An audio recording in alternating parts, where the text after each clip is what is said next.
Okay. Hello, good afternoon. How are you friends? Welcome welcome welcome. आ जाओ, जल्दी जल्दी से ज्वाइन कर लो. Come on come on come on quickly. Good afternoon, very good afternoon. कैसे हैं आप लोग? How are you all? बढ़िया. ओके ओके, चलिए हम लोग स्टार्ट करने वाले आज यहाँ पर इकोनॉमिक्स फॉर फाइनेंस, जो कि आपके सीए इंटरमीडिएट का वैसे तो है लास्ट सब्जेक्ट, पर है सबसे ज़्यादा interesting subject. Interesting? Economics for finance? Ma'am आप क्या बोल रहे हो? ये तो बहुत बड़ा थ्योरी सब्जेक्ट है, ये इंटरेस्टिंग कैसे है? ओके, मैं देख रही हूँ काफ़ी लोग मुझे वेलकम बोल रहे हैं. Thank you so much. And yes, आज के लेक्चर में मैं आपको बताऊंगी ये वाला सब्जेक्ट इंटरेस्टिंग कैसे है, और आई कैन अश्योर यू आपको इस सब्जेक्ट से प्यार हो जाएगा. एंड ट्रस्ट मी, जब हमें कोई सब्जेक्ट पसंद आने लग जाता है तो चाहे वो थियोरी हो चाहे प्रैक्टिकल, हम वो सब्जेक्ट उस पढ़ना चालू कर देते हैं. वंस वी स्टार्ट स्टडिंग, फिर उस सब्जेक्ट में स्कोर करना होता है बहुत ही आसान. ओके, बिफोर वी प्रोसीड, मैं आपको सबसे पहले देती हूँ मेरा एक ब्रीफ इंट्रोडक्शन. राइट, मुझसे मिल लो, मुझे पहचान लो, ताकि बाद में हम लोग मिलकर करेंगे ये सब्जेक्ट की तैयारी. ओके, तो आप लोग देख सकते हो स्क्रीन पे, I am CS Swati Agarwal. तो मैं एक चार्टर्ड अकाउंटेंट हूँ, कंपनी सेक्रेटरी हूँ प्रोफेशन से, और मुझे सीखना और पढ़ना बहुत ज़्यादा पसंद है. तो मैं आप लोगों के साथ पढ़ने और सीखने आ रही हूँ. ओके, जस्ट 140 मार्क्स लाएंगे अगर आप पढ़ाओगे तो मैम. बिल्कुल बिल्कुल बिल्कुल, पूरे में से पूरे मार्क्स आ सकते हैं. और गाइस, ये सब्जेक्ट ही ऐसा है, फाइनेंशियल मैनेजमेंट और इकोनॉमिक्स फॉर फाइनेंस ऐसा सब्जेक्ट है जिसमें 90+ स्कोर करना डिफिकल्ट बिल्कुल भी नहीं है. राइट, और अगर उसमें 90+ स्कोर करना है, यानी इकोनॉमिक्स फॉर फाइनेंस में ठीक है एक आध मार्क्स हम लोग रख लेते हैं सेट असाइड, बट 38 के आसपास आराम से स्कोर हो जाते हैं 40 में से. करेक्ट. और इस सब्जेक्ट को पढ़ने का तरीका क्या है, कैसे पढ़ना है, और ये सब्जेक्ट इंटरेस्टिंग कैसे बनाना है, वो सब हम आज के ही लेक्चर में देखने वाले हैं. तो सबसे पहले आपको क्या करना है, जो आप हमेशा करते हो, जल्दी से वीडियो को लाइक करो, शेयर करो, और अपने उन सारे फ्रेंड्स को बता दो जिनको इस सब्जेक्ट से डर लगता है ना, उन सबको बोल दो कि अब स्वाति मैम आ गए हैं जो हमारे साथ मिलके ये सब्जेक्ट को बहुत बहुत इंटरेस्टिंग बनाने वाले हैं. ओके, इंट्रोडक्शन बीच में रह गया आप लोग के कमेंट्स के. सो मैं पिछले 7 ईयर्स से I been teaching this financial management and economics for finance subject.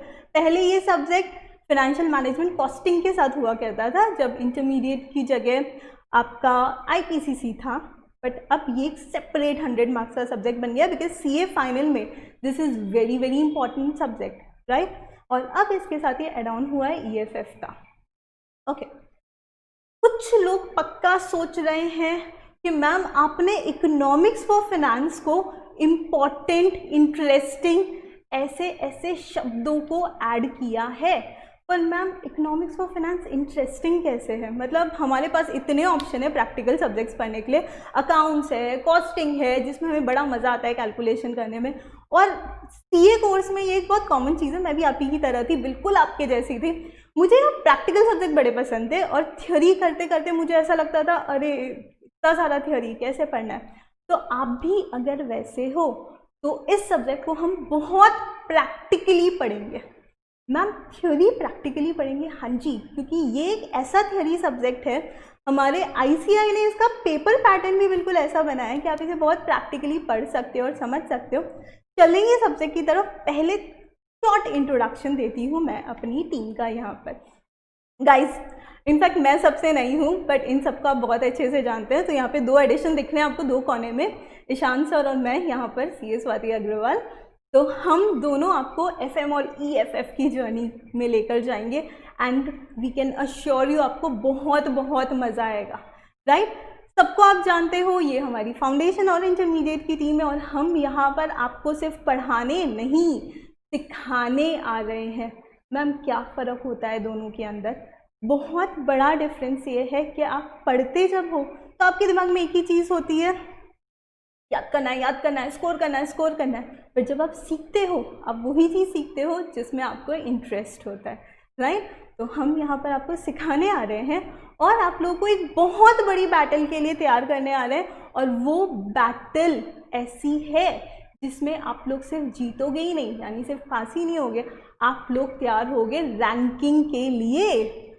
Okay, हाँ जी सिमरन मैम, आप अंशुल सर की वाइफ से मिल रहे हो, पर फिलहाल आपकी दोस्त से मिल रहे हो। ओके, तो you all can very well consider me as your friend, क्योंकि मैं आप ही की तरह बहुत टेंशन भी लेती हूँ, मेहनत भी करती हूँ, और आप लोगों के साथ मैं सीखूंगी भी बहुत सारी चीज़ें आपसे, ठीक है।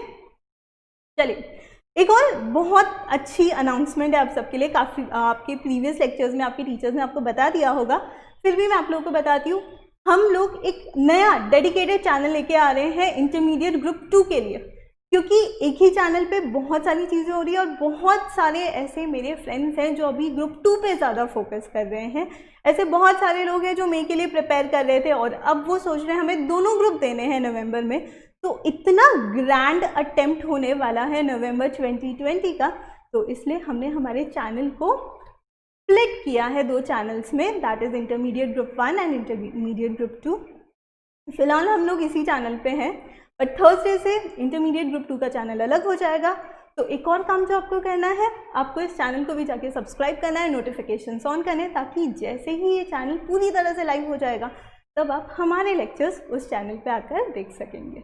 ओके, अब आते हैं हमारे सब्जेक्ट पे, हमारे सबसे इंटरेस्टिंग सब्जेक्ट पे। कहते हैं ना, last but not the least, this is that paper which is last but not the least, economics for finance. Ma'am, हमने सुना है ये तो बहुत सारा कॉन्सेप्ट है इसके अंदर, मैम इसके अंदर बहुत सारी थ्योरी है, मैम ये सब्जेक्ट हम कैसे पढ़ेंगे? बिल्कुल चिंता मत करो। And you know, just one more piece of advice from my side, if any of your friend also जिसने कहीं पहले कभी क्लास लगा ली होगी, कहीं पहले पढ़ लिया होगा किसी ज़माने में, और मेगा अटेम्प्ट भी नहीं दे पाया, मेगा अटेम्प्ट ड्यू था या नवंबर में भी अटेम्प्ट ड्यू है, तो उन सबको बोलो कि यहाँ आ जाए, क्योंकि यहाँ पर हम लोग साथ साथ में ये सब्जेक्ट याद कर लेंगे, राइट। किसी भी चीज़ को जब आप बहुत शिद्दत से समझ लेते हो ना, तो मार्क्स तो पीछे पीछे भाग के आ ही जाता है, राइट। डायलॉग्स हैं, पर ये ध्यान रखना, ये जो छोटे छोटे डायलॉग्स अगर हमें ये याद हो गए तो कॉन्सेप्ट्स तो ऐसे याद हो जाएंगे, ठीक है। चलिए देखिए, यहाँ पे बहुत सारी इंटरेस्टिंग इमेजेस है, और आप मुझे बताओ क्या ये इमेज देख के आपको इंटरेस्ट नहीं आ रहा है? Okay, of course ma'am, waiting for the time so you can teach us, thank you so much. Okay, तो without economy nothing is possible. Definitely Tanish, economy के बिना कुछ भी पॉसिबल नहीं है, और अभी तो इकोनॉमी में ऐसे ऐसे चेंजेस हो रहे हैं जिसको लेकर हर इंसान को ऐसा लगता है कि आपको मतलब क्या, आप सब बच्चे जो सीए इंटरमीडिएट लेवल पे है ना, आप लोगों से पूरी दुनिया की एक्सपेक्टेशन है कि आपको तो सब पता होगा। क्यों? क्योंकि आप सीए स्टूडेंट्स हो, द चार्टर्ड अकाउंटेंसी कोर्स कर रहे हो। मैम द गाइज, हमारी वैल्यू कितनी है ना, वो हमें तब पता लगता है जब हम मार्केट में दूसरों के सामने होते हैं। अभी की सिचुएशन में सबने सुना है बैंक के इंटरेस्ट रेट कम हो रहे हैं, राइट। क्यों कम हो रहे हैं? तो कोई रीज़न दे देता है, रेपो रेट चेंज हुआ है, कोई रीज़न दे देता है, एसएलआर में कुछ चेंजेस हुए हैं, पर ये सारे वर्ड्स है क्या, राइट। ये सारे वर्ड्स आप इस सब्जेक्ट में सीखोगे। स्टॉक मार्केट, मनी मार्केट, ये पॉलिसी, वो पॉलिसी, फिजिकल पॉलिसी, क्यों इतनी पॉलिसीज बनती है? क्या गवर्नमेंट को और कुछ काम नहीं कि वो सिर्फ बैठे बैठे रूल्स बनाते हैं? नहीं, हर चीज़ की रिक्वायरमेंट है। और ये जो छोटे छोटे पॉलिसी डिसीजन जो हमारे पार्लियामेंट में होते हैं, मैम छोटे थोड़ी है, बहुत बड़े हैं। हाँ बेटा, बहुत बड़े हैं, पर हम इन्हें बहुत छोटा छोटा समझ के पढ़ेंगे ना, तो ये समझ लेना, आपको ऐसा लगेगा बस कुछ भी नहीं है पेपर, ये तो सबसे छोटा पेपर है।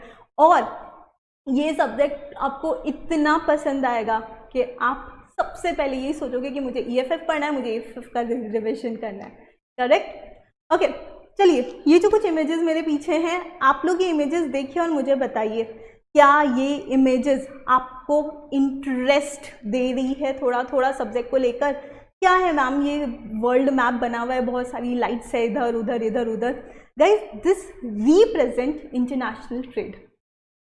इंटरनेशनल ट्रेड, हाँ जी, इंटरनेशनल ट्रेड जो कि पूरी दुनिया को कहीं ना कहीं एक बॉक्स में बांधे हुए है। मतलब एक चीज़ ध्यान रखना, पूरी दुनिया कहीं ना कहीं कॉन्फ्लिक्ट्स में, बहुत सारे झगड़ों में गुथी हुई है, पर ये एक ऐसा इकोनॉमिक ट्रांजैक्शन है जिसने इस पूरी दुनिया को बांधा हुआ है, राइट। दीपा, आपने अभी लिखा है रिसेशन होगा नेक्स्ट 5 ईयर्स में, ऐसा बिल्कुल ज़रूरी नहीं है। हम लोग इतनी डायनामिक इकोनॉमी में हैं, हम लोग इतनी डायनामिक वर्ल्ड में हैं जहाँ पर चीज़ें हर दिन चेंज हो रही है। अगर इतना ही रिसेशन होता तो आप मुझे बताइए गोल्ड के रेट्स थोड़ी ना बढ़ते। अगर इतने ही डिफ्लेशनरी सिचुएशन है फिर भी प्रीशियस मेटल के प्राइसेस तो बढ़ रहे हैं और लोग उसे खरीद रहे हैं, तभी वो प्राइस और बढ़ते जा रहे हैं। फ्यूल के प्राइसेस बढ़ रहे हैं। ये सारी चीज़ें क्यों हो रही है? जितना हमें दिख रहा है ना उतना रिसेशन नहीं है, जितना हमें लग रहा है उतनी मार्केट में पैसों की कमी भी नहीं है। चीज़ें एक अलग पॉइंट ऑफ व्यू से सीखनी है हमें, करेक्ट? ओके, एक और इंटरेस्टिंग चीज़, यहाँ पर आपको एक हाथ दिख रहा है जिसके अंदर बहुत सारी करेंसीज है, right? Okay, this is international monetary market जहाँ पर हम लोग फॉरेक्स वगैरह के बारे में देखते हैं। तो इस चीज़ को लेकर भी बच्चों को बड़ा इंटरेस्ट होता है कि मैम करेंसीज के प्राइसेस कम या ज़्यादा होते हैं, उसके पीछे रीजंस क्या क्या है। और हम लोग बचपन से हमेशा एक ही चीज़ सीखते आए हैं कि अगर डॉलर एक्सपेंसिव हो रहा है, आप लोग बताना मुझे आप एग्री कर रहे हो या नहीं, हम सब ने एक ही चीज़ सीखी है कि अगर डॉलर एक्सपेंसिव हो रहा है तो इंडियन रुपी का रेट डाउन हो रहा है, राइट? यानी अगर आज $1 इज इक्वल्स टू से 80 रुपीज़ और कल अगर वो 90 रुपीज़ हो जाता है तो हम कहते हैं हमारी इंडियन करेंसी का वैल्यू कम हुआ है और हमारी इकोनॉमी ठीक से काम नहीं कर रही है। पक्का इसी वजह से प्रॉब्लम है। एंड वी स्टार्ट क्रिबिंग, हम लोग कोसने लग जाते हैं गवर्नमेंट को, हम कोसने लग जाते हैं इकोनॉमी को, हम लोग कोसने लग जाते हैं हमारे डोमेस्टिक इंडस्ट्रीज़ को। तो कहीं ना कहीं हम लोगों ने हमेशा एक चीज़ सीखी कि मतलब अगर इंडियन करेंसी का रेट कम हो रहा है तो इसका मतलब हालत ख़राब है, राइट? यही सीखा है ना? Yes yes yes yes. Okay, अगर मैं कहूँ ऐसा नहीं है तो अगर इंडियन करेंसी का वैल्यू कम हो रहा है, हमेशा हमें उस चीज़ से नुकसान नहीं होता है। अगर मैं ऐसे बोलूँ तो एग्री करोगे? ये वाला एक्सप्रेशन होगा, मैम पता नहीं क्या बोल रहे हैं तो ठीक ही होगा, पर मैम कैसे हमें नहीं पता। ओके, सुनो और समझो, मैंने कुछ गुड्स एक्सपोर्ट की है, right? Think from the point of view of a exporter. मैंने कुछ गुड्स एक्सपोर्ट की है वर्थ $1 लाख, ठीक है, डॉलर्स की बात करते हैं हम लोग। तो मैंने $1 लाख के गुड्स एक्सपोर्ट किए हैं और मुझे उसका इंडियन करेंसी में पेमेंट आ जाएगा। सो मैंने कुछ इस तरीके से फॉरेन ट्रांजैक्शन किया है कि मैंने जो अपना रेट था वो डॉलर्स में फिक्स कर दिया, क्योंकि क्या है बहुत मूवमेंट होता है ना इंडियन करेंसी में। तो मैंने अपने इम्पोर्टर को, मैं एक्सपोर्टर हूँ तो सामने वाली पार्टी इम्पोर्टर है, तो मैंने अपने इम्पोर्टर को बोला कि I will be selling you goods worth $1 lakh and आप वो $1 लाख के गुड्स खरीदो और मुझे 25 डेज में पेमेंट कर देना। करेक्ट? समझ में आया? आज डॉलर का रेट है 80 rupees, 1 lakh into 80, simple calculation, 1 lakh into 80 होता है 80 लाख रुपए, मुझे 80 लाख रुपए आने वाले हैं, ठीक है। अब 1 महीने बाद सिचुएशन हो गई कि इंडियन करेंसी का वैल्यू हो गया कम, यानी डॉलर हो गया एक्सपेंसिव और अब डॉलर का रेट है 90 रुपीज़। मेरा ट्रांजैक्शन डॉलर्स में था, $1 लाख उसे मुझे पे करने। अब क्या मुझे अगर रेट 90 हुआ है तो क्या मुझे अभी भी 80 लाख रुपीज़ मिलेंगे? अब मुझे 90 लाख मिलेंगे, अब मुझे मिलेंगे 90 लाख। अब बताओ मुझे नुकसान हुआ या फ़ायदा? करेंसी अगर डी वैल्यू हुई है तो मुझे तो उससे फ़ायदा हो गया है, राइट?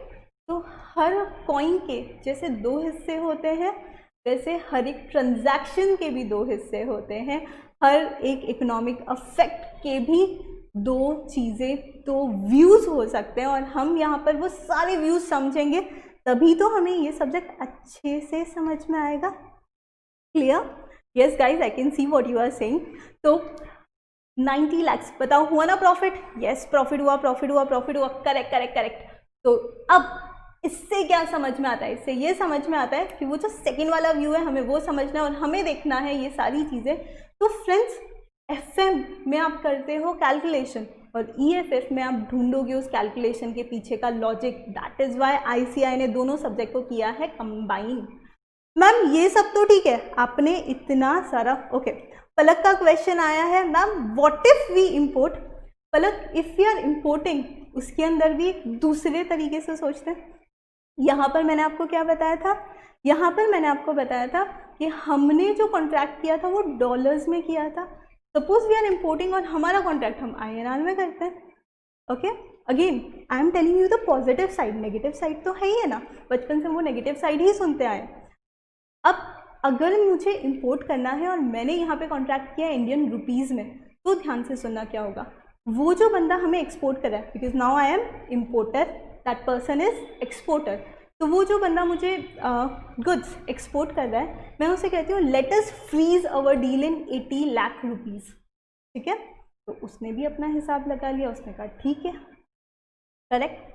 देन उसके बाद में उसने हिसाब लगाया, ठीक है आज का 80 रुपीज़ का है, मुझे $1 लाख मिल जाएंगे, ब्ला ब्ला ब्ला ब्ला ब्ला। उसने अपना कैलकुलेशन किया। एक महीने बाद 90 रुपीज़ रेट हो गया। 90 रुपीज़ भी रेट होने के बाद मुझे कितना पे करना है? मुझे तो 80 लाख ही पे करना है। फॉरेन करेंसी ट्रांजैक्शन का जो रिस्क है, अगर वो रिस्क मैं बियर नहीं कर रही हूँ, मुझे टेंशन लेने की ज़रूरत ही नहीं है, क्योंकि उसे $1 लाख नहीं मिलेंगे, उसे कम मिलेगा। पर मुझे तो 80 लाख पे करना था, मैंने 80 लाख ही पे किया। It hardly affects me as an importer. अगर कॉन्ट्रैक्ट की कंडीशन ऐसे हैं तो, नॉर्मल कंडीशन है तो ऑब्वियसली लॉस होगा, करेक्ट। चलिए अब आगे बढ़ते हैं, क्योंकि कुछ और बहुत सारे क्वेश्चंस हैं, बहुत सारे इश्यूज हैं जो हर एक इंटरमीडिएट स्टूडेंट के दिमाग में आते हैं जब इस सब्जेक्ट का नाम सुनते हैं तो। क्योंकि पता नहीं क्यों एक चीज़ मैंने ऑब्जर्व करी है, इकोनॉमिक्स के नाम से ही बच्चों को बड़ा प्रॉब्लम होता है, राइट। क्योंकि 11th 12th में हम सब कहते हैं कि इकोनॉमिक्स पढ़ा है, तो आप लोग बोलोगे मैम प्लीज़ पूछो मत हमने कैसे पढ़ा, हमने बस पढ़ लिया, हमने ऑप्शन में कुछ चीज़ें छोड़ दी, हमने ये कर लिया। तो कोई बात नहीं, मैं अज्यूम करती हूँ आपको कुछ भी नहीं पता और हम बिल्कुल उसी तरीके से पढ़ेंगे। तो ये कुछ क्वेश्चन है जो मुझे लगता है आप लोगों के दिमाग में है। अब आप बताओ आपके दिमाग में ये है या कुछ और भी है। तो फिलहाल मैं आज के सेशन में आपको ये 5 क्वेश्चंस के आंसर दूंगी, जिसमें से मुझे लगता है ये वाला क्वेश्चन बड़ा इंपॉर्टेंट फील करोगे आप लोग भी। How to study economics for finance, right. पर कैसे स्टडी करना है उससे पहले हमें ये 3 क्वेश्चंस के आंसर चाहिए। तो ये सारे क्वेश्चंस के आंसर आज के सेशन में मिलेंगे एंड इससे आपको एक्चुअली समझ में आएगा कि ये सब्जेक्ट कितना कितना कितना ज़्यादा इंपॉर्टेंट है। ठीक है, सबसे पहला question, what is economics for finance. Ma'am ये होता क्या है ये तो बता दो, बाद में पढ़ लेंगे। ठीक है, दूसरा क्वेश्चन, मैम अगर ये इकोनॉमिक्स ही है जो हमने 11th में पढ़ा, 12th में पढ़ा, CA फाउंडेशन में भी पढ़ा, तो इंटरमीडिएट लेवल पे मुझे ये सब्जेक्ट क्यों पढ़ना है। नेक्स्ट, मैम इको तो 11th 12th से हाथ धोकर पीछे पड़ा है। बेटा अभी जो आप इकोनॉमिक्स पढ़ोगे अब उसमें आपको बिल्कुल फील नहीं होगा ये हाथ धो के पीछे पड़ा, बल्कि आप हाथ पैर मुंह धो के सब्जेक्ट के पीछे पढ़ने वाले हो, राइट। क्योंकि आपको ये इतना मज़ा आएगा, मतलब literally is as good as like playing video game, it is as good as like you know enjoying a TV show. उतना अच्छे से आप इंजॉय करोगे, क्योंकि मैं आपके लिए लेकर आ रही हूँ बहुत सारी अमेजिंग स्टोरीज इस सब्जेक्ट के अंदर, और वो सारी स्टोरी सिर्फ स्टोरी नहीं है, आपके लिए कॉन्सेप्ट्स है। ओके, तीसरा question, how is it associated with financial manage. क्या CA इंस्टीट्यूट ने सिर्फ जोड़ने के लिए इन दोनों सब्जेक्ट्स को जोड़ दिया है या इन दोनों का कुछ रिलेशन है, वो भी अभी बता दूंगी। स्टडी कैसे करना है ये मोस्ट इम्पॉर्टेंट है। आज ही के सेशन में आपको कुछ टिप्स दूंगी, आज से फॉलो करो। ऐसे ही सिलेबस खत्म होगा उससे पहले आप खुद प्रो हो जाओगे सब्जेक्ट में, आप खुद दूसरों को पढ़ा सकोगे। And do we know this subject. काफ़ी लोग मुझे कहते हैं हमने 11th में पढ़ा है, अभी सिमरन ने बोला मैम 11th में भी पढ़ा है, 12th में भी पढ़ा है, हाथ धो के पीछे पढ़ा हुआ है सब्जेक्ट। बट मैं आपको बताऊंगी आप कितना जानते हो इस सब्जेक्ट को। ठीक है, चलिए एक एक करके क्वेश्चन लेती हूँ मैं। What is economics for finance, लिखने के लिए मैंने यहाँ पे डेफिनेशन लिखा है, आप लोग देख भी सकते हो, बट पहले मैं समझा ही देती हूँ। इकोनॉमिक्स फॉर फाइनेंस या financial economics. Okay Mayank, I got 98 in 12th in economics. अच्छा Mayank, very very good, you got such a great score. I hope आज रिजल्ट आया है वही होगा। प्रभात कह रहे हैं नहीं मैम बहुत मज़ा आता था इकोनॉमिक्स पढ़ने में क्योंकि टीचर्स बहुत अच्छे थे। वेरी नाइस, मतलब अगर इतना है तो बहुत अच्छा है। सिमरन कह रही मैम 54 आए थे, कोई बात नहीं सिमरन, अभी आप 90% के ऊपर स्कोर कर लेना, इंटर में पुराने सारे पाप धुल जाएंगे। ओके, तो एक अलग स्ट्रैटेजी थी 11th-12th लेवल पे। हम लोग बहुत ज़्यादा क्वेश्चन आंसर्स बेस्ड पढ़ाई करते थे। 11th-12th लेवल पे हम लोग बहुत कहते हैं ना ये इंपॉर्टेंट है, ये नहीं है, इसको पढ़ लो, इसको छोड़ दो, वो सारे तरीके से पढ़ते थे। यहाँ पर हमें हर चीज़ थोड़ा सा डीप में जाकर देखना पड़ेगा। Now going to your question, ma'am what is financial economics, what is economics for finance. तो ये एक ऐसा ब्रांच है आपके इकोनॉमिक्स का जहाँ पर आप मार्केट की अनसर्टेनिटी को कंसिडर करके एनालाइज करते हो मार्केट को, राइट। तो अनसर्टेनिटी एनालिसिस, हाँ जी, the difference between all the other subject which you have been studying till now. हमने अकाउंट्स पढ़ा है मैम, वो भी प्रैक्टिकल था। हमने टैक्सेशन पढ़ा है, उसमें भी काफ़ी चीज़ें प्रैक्टिकली कैलकुलेट करते हैं। हम लॉस पढ़ते हैं। उन सबसे एफएम और ईएफएफ अलग क्यों है, ये ध्यान से समझो। अकाउंटिंग हम कब करते हैं, ट्रांजैक्शन होने के बाद या पहले। अकाउंटिंग हम कब करते हैं, ट्रांजैक्शन होने के बाद या पहले। ओके, बाद में, पक्का। सिमिलरली टैक्सेशन के जो कैलकुलेशन होते हैं, टैक्स के जो कैलकुलेशन होते हैं, वो इनकम आने के बाद होता है या वो आप पहले से ही कैलकुलेट करके रखते हो। ओके, दैट इज ऑल्सो बाद में ना, यस। तो टैक्स का कैलकुलेशन बाद में होता है इवेंट्स के, और अकाउंटिंग तो पूरी ही ट्रांजैक्शन के बाद में होती है। पर फिनेंशियल मैनेजमेंट हमेशा, एफएम में स्पेसिफिकली, हम लोग हमेशा बात करते हैं प्रोजेक्शंस की। वो सारी चीज़ें जो होने वाली है उसका कैलकुलेशन हम पहले ही करते हैं। फिनेंशियल इकोनॉमिक्स में हम पहले ही बता देते हैं मार्केट आगे कैसे चेंज होगा, हम पहले ही प्रोजेक्ट कर देते हैं कि कैसे रेट्स चेंज होगी, हम पहले ही बता देते हैं कि इकोनॉमी में क्या क्या चेंजेस होने वाले हैं और उसके लिए हमें क्या तैयारी करनी है। That is what this subject is, that is how this subject is different. आपके पास फिक्स्ड फॉर्मेट्स है अकाउंटिंग करने के लिए, आपके पास फिक्स सेट ऑफ टूल्स हैं जिसे आपको फॉलो करना है।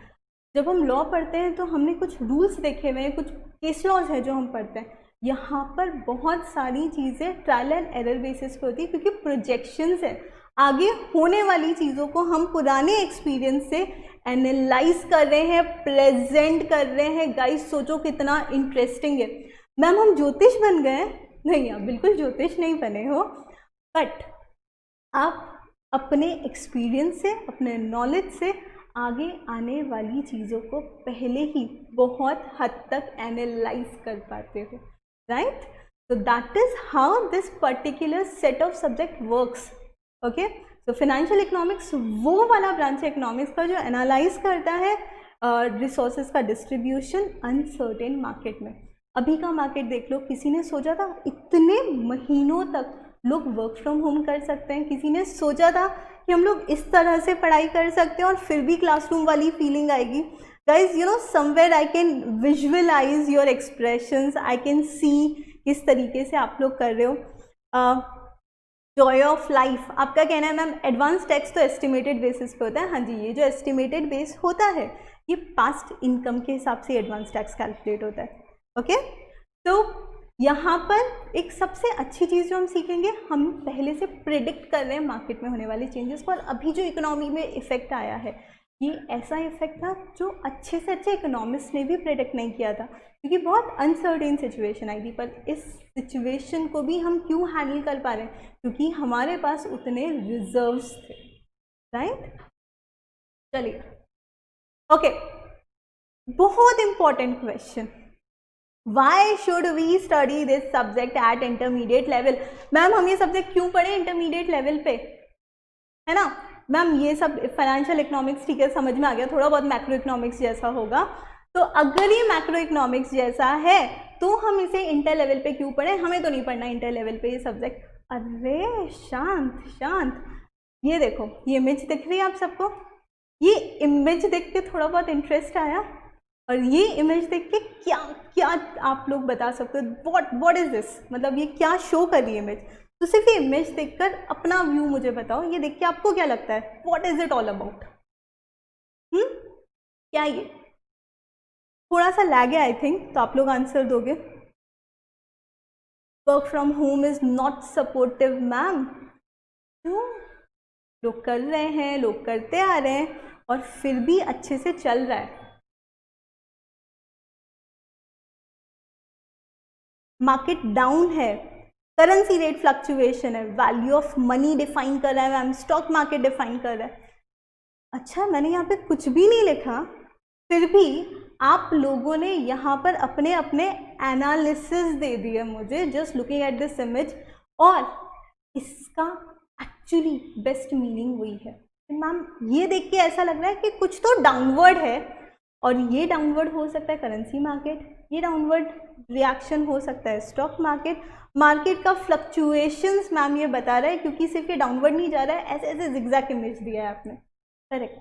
और ये जो सारे डाउनवर्ड और अपवर्ड मूवमेंट्स है, ये हम लोगों से सुनते आए हैं कि ऐसे हुआ है, वैसे हुआ है, पर ये क्यों हुआ है, इसलिए हुआ है, ये सब हम लोग यहाँ पर देखेंगे। तो इंटरमीडिएट लेवल पे ये सब्जेक्ट क्यों पढ़ना है, ध्यान से समझो। इंटरमीडिएट लेवल पे आपको बहुत बहुत इंपॉर्टेंट है जानना ये 5 चीजें। क्या?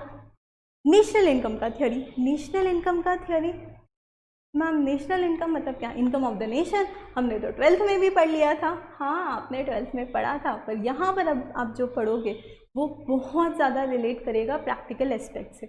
12th में जो आप लोगों ने पढ़ा था, जो चीज़ें आपके सिलेबस में थी, वो बहुत थियोरेटिकल नॉलेज था, वो बहुत I would say with a very limited scope we have studied that thing, but हम अब उसे रिलेट करेंगे प्रैक्टिकल लाइफ से। तो ये सब्जेक्ट आपको समझाएगा ये 5 थ्योरीज। पहली नेशनल इनकम, दूसरा इकोनॉमिक ग्रोथ, सुना है ना, डेवलपिंग कंट्री है, डेवलप्ड कंट्री है, अंडर डेवलप्ड कंट्री है। कैसे कोई कंट्री अंडर डेवलप्ड है, कैसे कोई कंट्री डेवलपिंग है, कैसे बोल सकते हो कि वो फुल्ली डेवलप्ड है, मोस्ट डेवलप्ड है। ये सारी चीज़ें कोई रॉकेट साइंस नहीं है, कुछ बेसिक थ्योरीज है, आप उसे समझ लीजिए, कुछ बेसिक कैलकुलेशन है, आप उसे समझ लीजिए, आपको समझ में आ जाएगा कि ग्रोथ कैसी है। राइट, कुछ दिनों पहले गवर्नमेंट ने एक अनाउंसमेंट किया था, और अपने अनाउंसमेंट में गवर्नमेंट ऑफ इंडिया ने एक पैकेज डिक्लेयर किया था, पता है आप लोगों को? It was a huge package declared by the government to support the economy. बहुत सारे लोगों को बहुत सारा सपोर्ट, फाइनेंशियल सपोर्ट दिया था, और कई लोगों ने बोला था कि गवर्नमेंट ने ये जो सपोर्ट पैकेज है वो इतना बड़ा दे दिया है, जो एक कंट्री के जीडीपी से भी बहुत ज़्यादा है। वो कंट्री हमारी नेबरिंग कंट्री ही है, और ये चीज़ बताता है ग्रोथ का डिफरेंस। समझ में आ रहा है? तो ये जो कैलकुलेशंस है, ये जो चीज़ें हैं, ये सारी चीज़ें आप यहाँ पर समझोगे। मैम आप हैंड रिटन नोट्स देना, I mean summary notes provide करना इफ़ पॉसिबल। मैं आ रही हूँ उस चीज़ पे, जब मैं आपको समझाऊंगी ना कि how to study this subject, तो आपको वो सारी चीज़ें भी मैं आपको बताऊंगी। Next, theory of employment and money. अरे सबसे इम्पॉर्टेंट है मनी, राइट? इकोनॉमी बिना इस एम फैक्टर के, इस एम विटामिन के काम ही नहीं कर सकती। तो मनी, एम्प्लॉयमेंट, ये जो थ्योरी है, this is somewhere is very very important. Theory of price level, price fluctuations क्यों होते हैं, कैसे कंट्रोल किया जा सकता है, क्या गवर्नमेंट इंटरवीन कर सकती है या सिर्फ प्राइवेट सेक्टर के ऊपर डिपेंडेंट है, क्या जनरल पब्लिक के कारण कुछ चेंजेस होते हैं, ये सारी चीज़ें समझनी पड़ेगी ना, तभी तो हम प्रोजेक्शंस बनाएंगे एफएम में जाकर।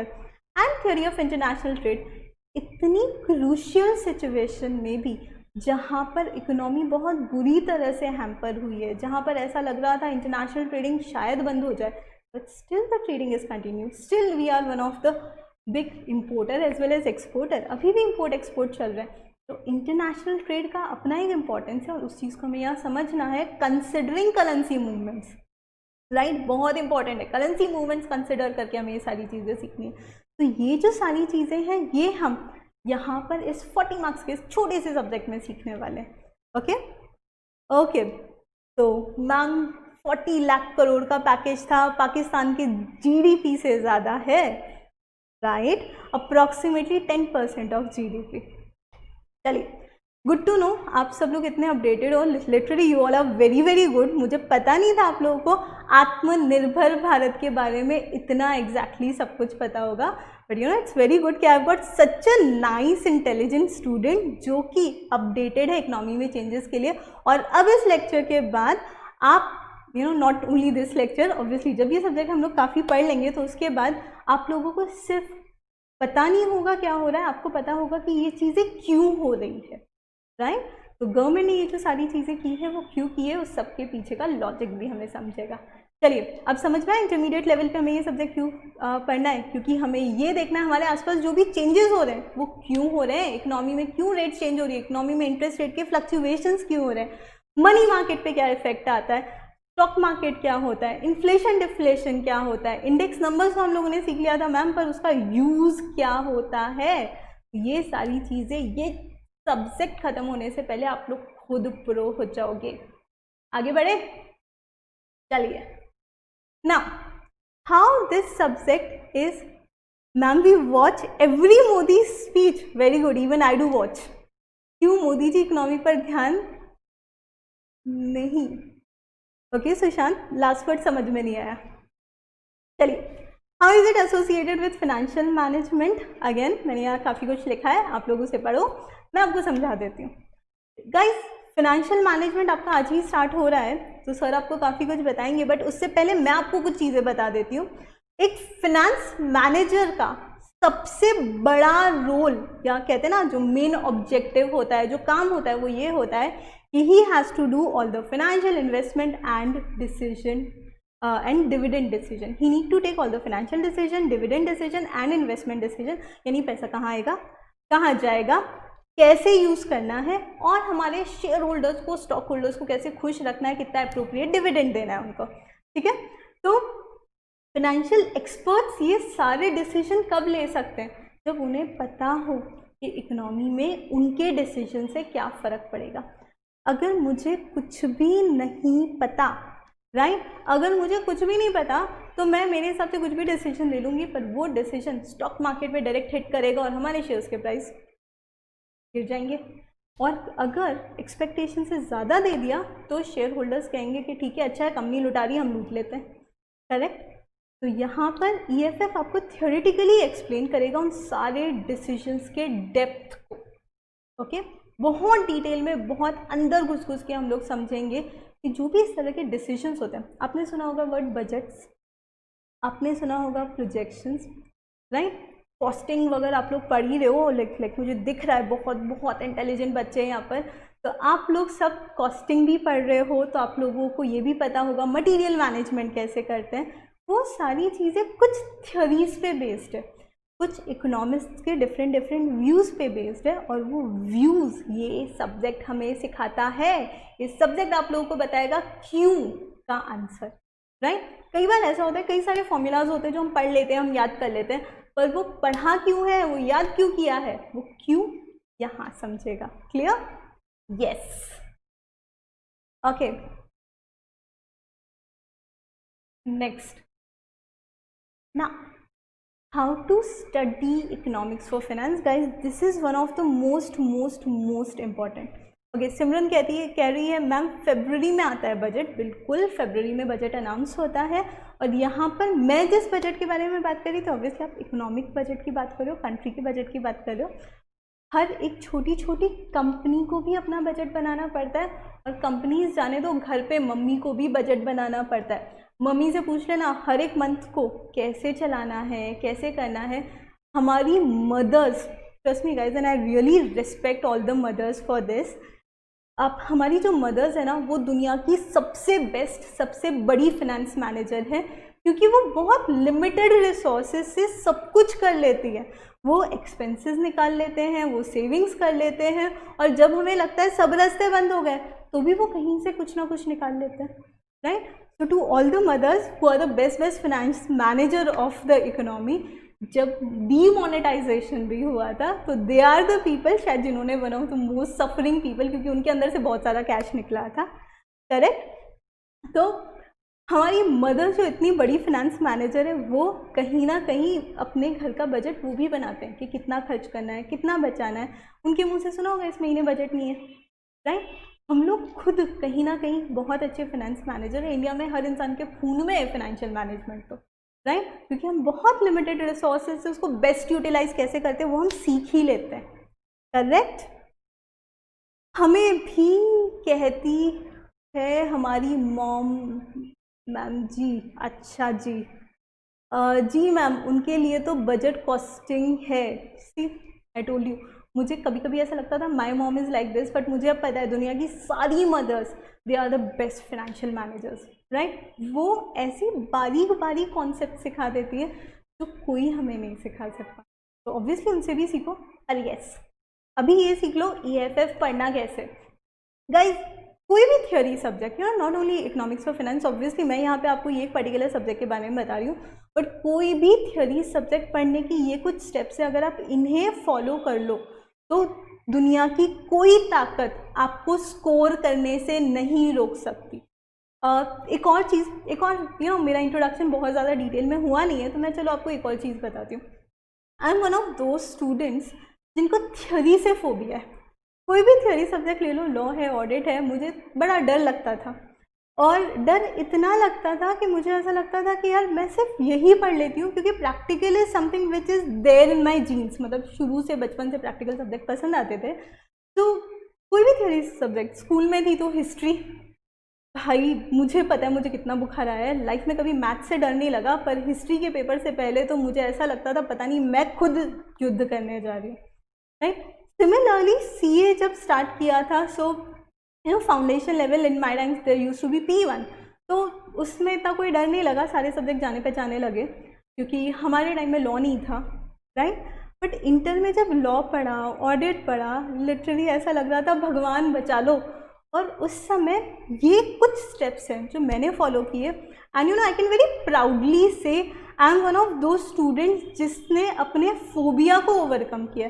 गाइस, आप सबने देखा मेरे नाम के आगे CSV लगा हुआ है, and company secretary course is full of theory subject, right. और वो करने का एक बहुत बड़ा रीज़न मेरे लिए ये था कि मुझे थियोरी से डर लगता है, राइट। और जिस चीज़ से आप डरते हो ना, आप उसको बहुत एक तरीका होता है आप छोड़ दो, दूसरा तरीका होता है आप उससे लड़ो। तो मैंने उसको बहुत डेप्थ में जाके समझा कि मेरा प्रॉब्लम क्या है। मेरा प्रॉब्लम ये नहीं है कि मुझे समझ में नहीं आता, मेरा प्रॉब्लम ये है कि शायद मुझे प्रेजेंट करना नहीं आता।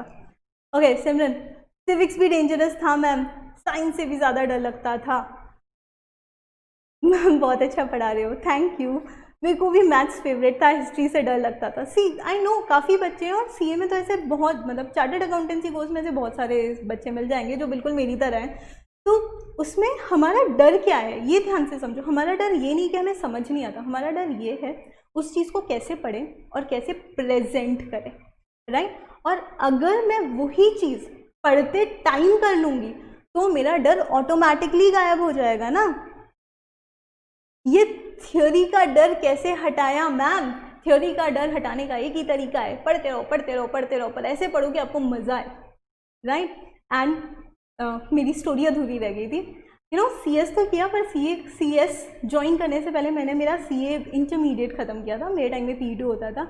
और लॉ जिस सब्जेक्ट का जब भी मैं टेस्ट देती थी, I used to get so scared. मुझे ऐसा लगता था मेरा स्कोर नहीं होगा, भगवान 35% भी नहीं आएंगे, ये वो। Then all of a sudden I don't know what things that empowered from inside, but मैंने उस दिन ना एक टारगेट सेट किया, मुझे कैसे भी करके ना मुझे लॉ में 70% लेकर आना है। एंड जब आप एक टारगेट सेट कर लेते हो ना, तो उसके बाद में आपको रास्ते अपने आप दिख जाते हैं, दरवाजे अपने आप खुल जाते हैं। उस दिन के बाद आई हैव स्टार्टेड एनालाइजिंग कि मुझे डर किस चीज़ का है। मुझे समझ में आया मेरा डर है मैं कैसे प्रेजेंट करूँ। मेरा डर ये है मेरी हैंडराइटिंग बहुत अच्छी नहीं है, तो जब मैं थ्योरी लिखूंगी पता नहीं सामने वाला वो पेपर चेक करेगा तो मुझे मार्क्स देगा या नहीं। प्रैक्टिकल में प्रॉब्लम नहीं है, नंबर ज़्यादा होते तो I can present it well, but handwriting बहुत OMG टाइप्स नहीं है, तो फिर ऐसा तो नहीं उसके कारण मार्क्स कटेंगे। तो वो सारी चीज़ों को मैंने एक्चुअली जॉट डाउन किया और एक एक करके फियर पे वर्क किया। And I am so proud to say, मतलब मुझे सच्ची में CA बनने पे जितनी खुशी हुई थी, शायद उतनी ही खुशी CA इंटरमीडिएट में जब मेरा लॉ का रिजल्ट आया था तब हुई थी। लॉ का रिजल्ट क्यों बोलूँ, क्योंकि इंटर तो मैं क्लियर हो गई थी, मतलब P2 तो मैं क्लियर हो गई थी, बट लॉ में जो मेरा 70 का टारगेट था ना, मैंने उसको बहुत ज़्यादा सक्सीड किया था। I got like 89 marks in my law at CA intermediate level, क्योंकि मुझे समझ में आ गया था भैया प्रॉब्लम का है, राइट। तो उस समय that was like one of the highest score which anyone got in that particular subject. और वो देख के मतलब मैं लिटरली स्काइज द लिमिट, इतनी ज़्यादा खुश थी। तो तो वही चीज़ मैं चाहती हूँ आप लोग सब भी अप्लाई करो। ये स्टेप्स मैंने आप लोगों के लिए लिखे हैं। Ma'am, how will economy react if Google seems to invest 75,000 crore in India?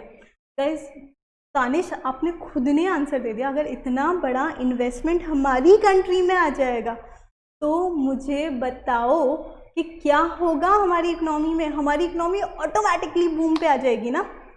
Market में जब मनी का फ्लो बढ़ता है तो ऑटोमेटिकली इकोनॉमी पॉजिटिव रिएक्शन दे देती है, राइट? आलिया 82 ना मैम? नहीं Alia, that was 89। Then enjoy theory for concepts and practice for presentation. हाँ जी, बिल्कुल। और यही स्टेप्स आप लोग के सामने हैं। What you need to do to study EFF। EFF being a 40 marks subject carries only 4 chapters, right? सिर्फ 4 ही चैप्टर्स हैं जो आपको पढ़ने हैं। उन चारों चैप्टर्स को हम लोग बहुत अच्छे से सीखेंगे। तो उसके लिए आपको एक थिन रजिस्टर बनाना है। एक सबसे बड़ी प्रॉब्लम पता है क्या होती है हमारे साथ? हम थ्योरी सब्जेक्ट को वैसे भी हवा में ले लेते हैं, लाइटली ले लेते हैं और हम उसके रजिस्टर्स ही नहीं बनाते। प्रैक्टिकल क्यों पसंद आता है? Because we do practice. हम लोग बैठते हैं, मेहनत करते हैं, क्वेश्चन सॉल्व करते हैं, कैलकुलेशंस करते हैं। यहाँ पर हम सिर्फ सुन लेते हैं। तो इसलिए सबसे पहला काम आपको एक thin register. Ma'am, thin register मतलब क्या? थिन रजिस्टर मतलब से 80 pages, that will be fine. तो 80 to 90 पेजेस का एक रजिस्टर ले लीजिए। सबसे पहला काम कीजिए, एक रजिस्टर बनाओ EFF के लिए। दूसरा, short notes during the class of important point. This is what even I use to do. मेरी एक आदत थी कि जब भी मैं सुनती थी कोई भी चीज़, I use to jot down few things, और वो इतनी रफली लिखती थी मैं कि वो मेरे अलावा और कोई नहीं समझ सकता था। बट येस, मैं ऐसा लिखती थी कि मुझे समझ में आता था। ओके, तो आपको क्या करना है? आपको वो सारे पॉइंट्स जॉट डाउन करने हैं, आपको वो सारे पॉइंट्स लिखने हैं जो आपको क्लास के बीच में ऐसा लगता है कि बहुत इंपॉर्टेंट है, जैसे कि ये slide, right? Exactly ma'am, eco तो कुछ समझता ही नहीं, तो इसीलिए तो मैं आई हूँ किंजल आपको इकोनॉमिक्स समझाने। मैम, क्या फुल सिलेबस कवर करोगे? हाँ जी, बिना फुल सिलेबस के हम एग्जाम में मेरिट कैसे लाएंगे? चलिए नाउ, तो शॉर्ट नोट्स बनाने हैं हमें। शॉर्ट नोट्स कैसे? आपकी लैंग्वेज में आपको बनाने। मतलब ये वाला जो पॉइंट है ना, point number 2, this is your view of presenting things जब कोई भी टीचर आपको समझा रहा है तो। ओके, तीसरी चीज, हर छोटे से छोटा कॉन्सेप्ट समझो। Guys, let me tell you about economics for finance. This is a subject which does not carry something very big, right? बहुत बड़ी बड़ी चीज़ें नहीं है, बड़े बड़े आंसर्स नहीं है, बड़े बड़े क्वेश्चंस नहीं है, बहुत छोटे छोटे कॉन्सेप्ट से पूरा सब्जेक्ट बना हुआ है। और ये जो छोटे छोटे से कॉन्सेप्ट्स है ना, ये बाद में एक बहुत बड़ा रूप ले लेंगे, यानी कि आपका स्कोर। आप एक बार इमेजिन तो करो, अगर आप में से बाय चांस कोई ऐसा है जिसको ऐसा लगता है कि मेरे बाकी तीनों सब्जेक्ट्स अच्छे हैं बट FM EFF में मुझे थोड़ा सा डर लग रहा है। कुछ लोग हैं एंड कुछ नहीं। लेट मी टेल यू, 60% बच्चे ऐसे हैं जिनको FM और EFF में बड़ा डर लगता है। मोस्टली FM में डर लगता है, जिनको प्रैक्टिकल सब्जेक्ट या मैथ्स से डर लगता है। मतलब कई लोग हैं, लेट मी टेल यू, मुझे लिटरली आके बच्चे बोलते हैं मैम ये जो फाइनेंशियल मैनेजमेंट और इकोनॉमिक्स ऑफ फाइनेंस वाला सब्जेक्ट है ना, वो सबसे गड़बड़ है। क्यों गड़बड़ है? क्योंकि मैम मुझे ना अकाउंट्स और लॉ तो बड़ा पसंद था फाउंडेशन में, मेरा प्रॉब्लम मैथ्स और इकोनॉमिक्स ही था, और ये दोनों सब्जेक्ट का कॉम्बिनेशन है ये आपका सब्जेक्ट पेपर नंबर 8।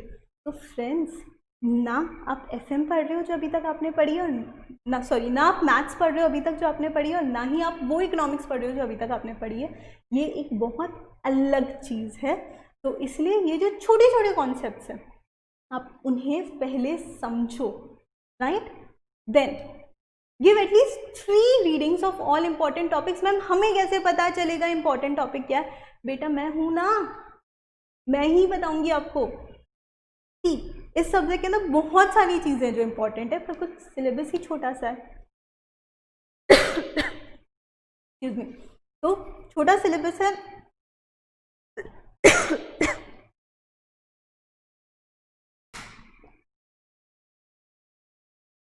ओके, थोड़ा सिलेबस है, इसलिए बहुत सारी चीज़ें इंपॉर्टेंट है, और वो छोटे छोटे इंपॉर्टेंट पॉइंट्स को हम हाईलाइट करेंगे, हम लिखेंगे, और उसको एटलीस्ट 3 बार रीड करेंगे। मैम व्हाट इफ मुझे पहली बार में समझ में आ गया? मुझे पूरा यकीन है बेटा आपको पहली बार पढ़ने से पहले ही समझ में आ जाएगा, क्योंकि मैं आपको समझा दूंगी। पर आपको 3 बार इसलिए पढ़ना है क्योंकि आपको उसे लिखना सीखना है। Okay, and last, make your summary notes for last day revision. Personally मुझे हमेशा एक प्रॉब्लम होती थी कि एग्जाम से एक दिन पहले कैसे पढ़ा जाए। एक और चीज़ आप लोगों को बताती हूँ, गाइस आर वेरी लकी कि आप लोगों को एक दिन का ब्रेक मिलता है हर एक पेपर के बाद। हम लोगों को ब्रेक्स नहीं मिलते थे, मतलब नॉन स्टॉप पेपर्स हुआ करते थे बिना ब्रेक के। यानी अगर फाउंडेशन है उसके 4 पेपर है लगातार हो जाएंगे, इंटर है तो इंटर के भी बैक टू बैक पेपर्स हो जाएंगे। हाँ, when I was in CA final उस समय ब्रेक्स मिलना चालू हो गए थे, तो फाइनल के पेपर्स थोड़े लंबे चले, बट इंटरमीडिएट तक there used to be no breaks. तो बैक टू बैक पेपर्स होते थे। आप आज दोपहर को पेपर देकर आए हो घर पे 5 बजे 6 बजे और अगले दिन सुबह वापस आपको पेपर देने जाना है, तो उतनी सी देर में आप क्या पढ़ोगे। तो this is something which help me the most क्या, मेरे खुद के समरी नोट्स, राइट। तो अभी कुछ देर पहले मुझे पूछा था आप में से किसी ने कि मैम आप हमें नोट्स लिख पाओगे क्या, हैंड रिटन नोट्स के बारे में बताओगे क्या।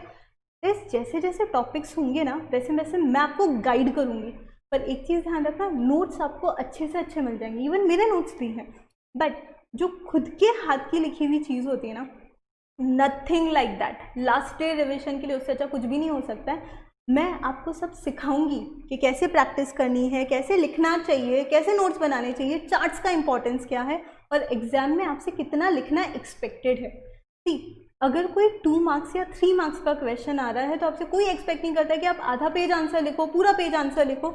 आपसे एक्सपेक्टेशन किस चीज़ से, आपसे एक ही चीज़ का एक्सपेक्टेशन है, that is be precise, right. कम शब्दों में जो इंसान अपनी बात बहुत अच्छे से प्रेजेंट कर ले, नथिंग लाइक दैट, और हर कोई वो नहीं कर पाता है। दैट इज द इम्पोर्टेंस, और सीए कोर्स हमें यही चीज़ तो सिखाता है।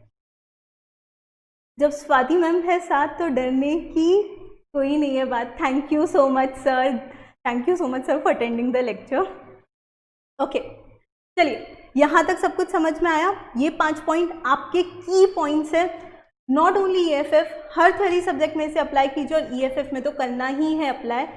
ट्रस्ट मी, इतना कॉन्फिडेंस आ जाएगा इस सब्जेक्ट को लेकर कि आपको खुद को ऐसा लगेगा कि I am like fully charged with the subject. मुझे तो लास्ट डे रिविजन भी एफएम का ज़्यादा करने की ज़रूरत है, क्योंकि ईएफएफ यहाँ है, यानी टिप्स पे है।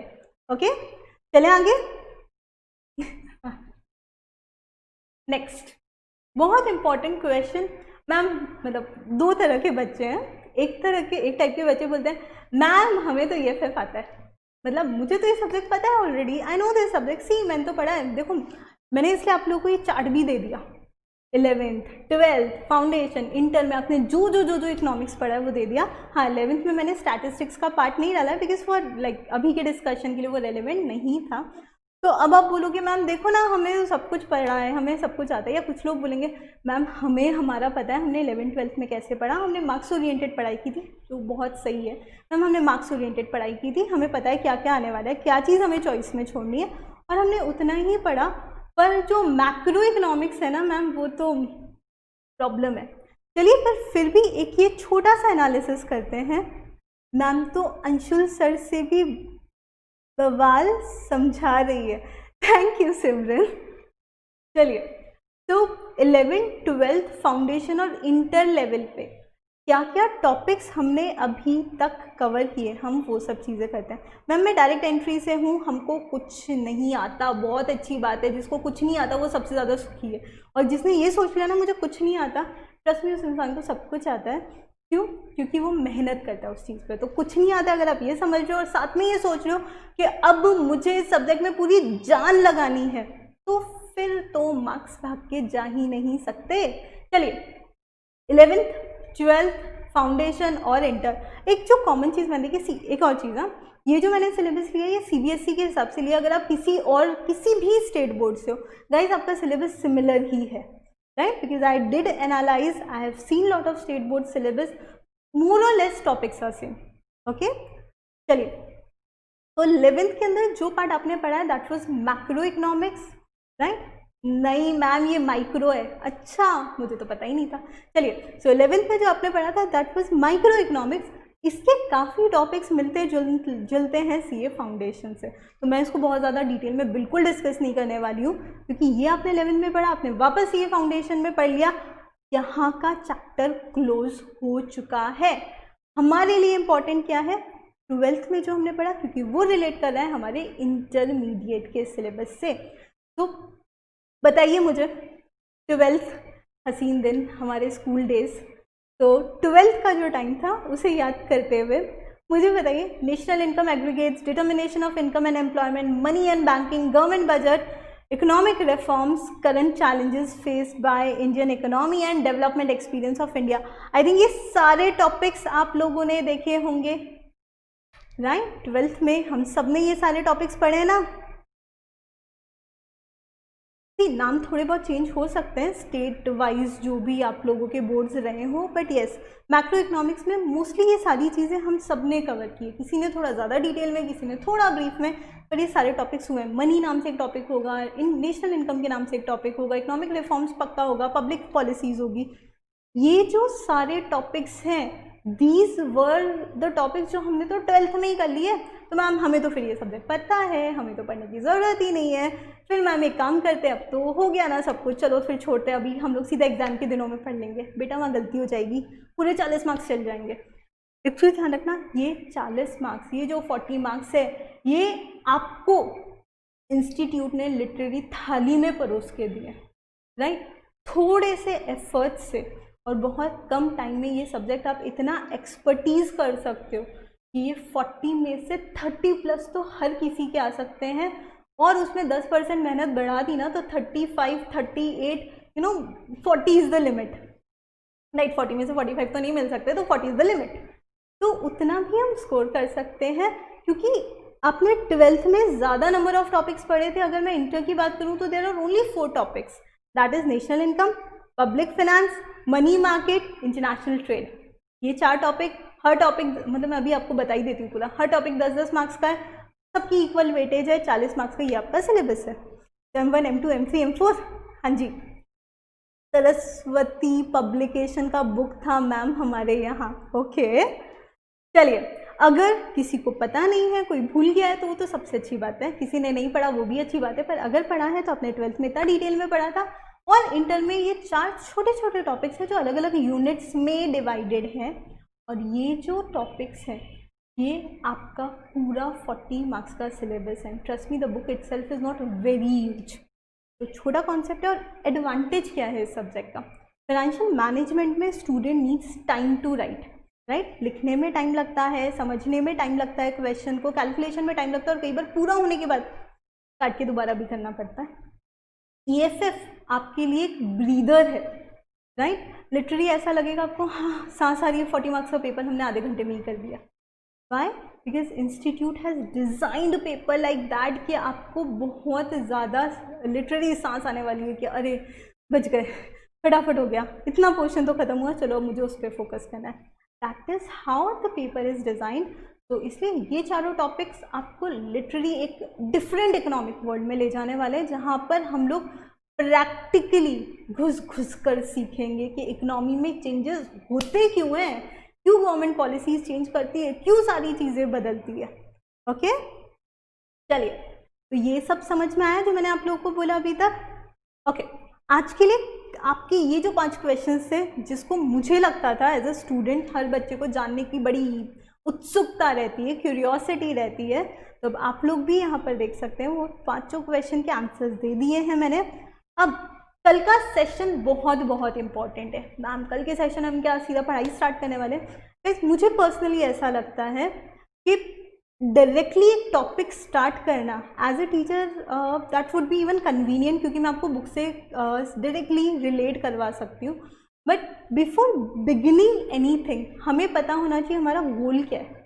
मुझे ये तो पता होना चाहिए ना मैं किस चीज़ के लिए प्रिपेयर कर रही हूँ। तो आज के सेशन में मैंने आपको सब्जेक्ट से इंट्रोड्यूस करवाया, और कल के सेशन में मैं आपको इंट्रोड्यूस करवाऊंगी पेपर से, राइट? तो पेपर से मैम कैसे इंट्रोड्यूस करवाएंगे? हाँ जी, कल हम लोग इसी टाइम पे मिलेंगे, इसी क्लास में मिलेंगे। और कल का लेक्चर बहुत बहुत इंपॉर्टेंट है, क्योंकि कल आपको पता लगेगा आप एग्जाम में क्या फेस करने वाले हो। यानी कल के सेशन में मैं आपको मिलवाऊंगी आपके एग्जामिनेशन पेपर से before starting the subject. Yes बेटा, सब्जेक्ट स्टार्ट करने से पहले आपको ये पता होना चाहिए कि एग्जाम में मुझे क्या फेस करना है, तो मैं उसी हिसाब से तैयारी करूँ। इस कोर्स में, सीए में हमें डोंकी वर्क नहीं करना है। हमें लिटरली बैठ के कमर नहीं तोड़नी है। लिटरली दुनिया भर का ऐसा नहीं है कि सिर्फ बैठ के पढ़ रहे हैं और मेरा एम क्या है मुझे यही नहीं पता। हमारा एम, हमारे सामने हमें नाम के आगे प्रीफिक्स चाहिए सीए, चार्टर्ड अकाउंटेंट, और उस प्रीफिक्स के लिए मुझे कहाँ पर तीर मारना है, मुझे कहाँ पर कितनी मेहनत करनी है वो मुझे पता होना चाहिए। और वो अगर मुझे पता है तो फिर मैं टिपिकली फोकस स्टडी कर सकती हूँ। नॉलेज की कोई लिमिट नहीं है, नॉलेज इज़ एवरीवेयर, नॉलेज बहुत ज़्यादा है, पर हमारा गोल क्लियर होना चाहिए। तो कल का लेक्चर हम पिछले जो भी नया एग्जामिनेशन पैटर्न जो है सी इंटरमीडिएट वाला, उसके जो भी एग्ज़ाम्स हुए हैं उसके पेपर्स हम लोग डिस्कस करेंगे, कैसे क्वेश्चंस आते हैं वो डिस्कस करेंगे, और ये समझेंगे इंस्टीट्यूट हमसे चाहता क्या है। Trust me, there are lot of students who do come and who do talk कि मैम हमने बहुत मेहनत की थी, हमने बहुत पढ़ाई की, हमने बहुत अच्छे से आंसर लिखे, फिर भी मुझे स्कोर नहीं हुआ। मतलब ऐसा क्या था कि इंस्टीट्यूट ने मुझे मार्क्स नहीं दिए?